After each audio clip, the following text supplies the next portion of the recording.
Buying direct saves you 30% upfront on specs, but our cost of ownership analysis shows the hidden service tax consumes nearly half that savings in the first year. The bike retail model has fractured into three distinct paths for 2026. To understand the value gap, we have to look beyond the sticker price and analyze the ready-to-ride cost.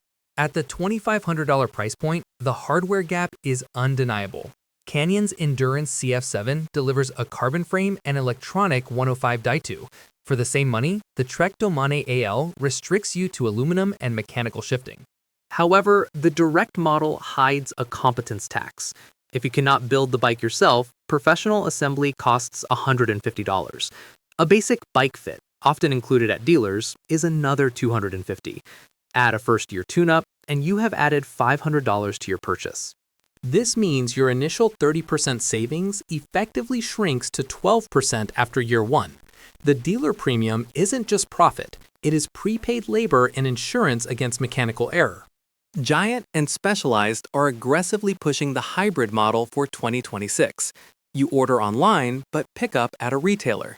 This eliminates shipping anxiety and guarantees assembly, but pricing usually tracks closer to the dealer model than the pure direct model. We must also consider resale velocity. Direct-to-consumer bikes depreciate roughly 15% faster. Why? Because secondhand buyers can instantly compare your used price against a brand new Canyon that is always in stock and aggressively priced. Your decision framework is binary.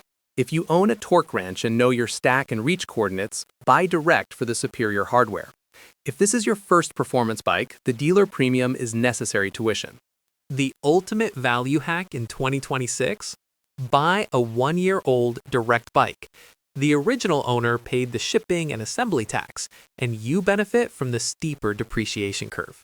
For maximum value, buy a 1-year-old direct bike. Let the first owner pay the setup tax.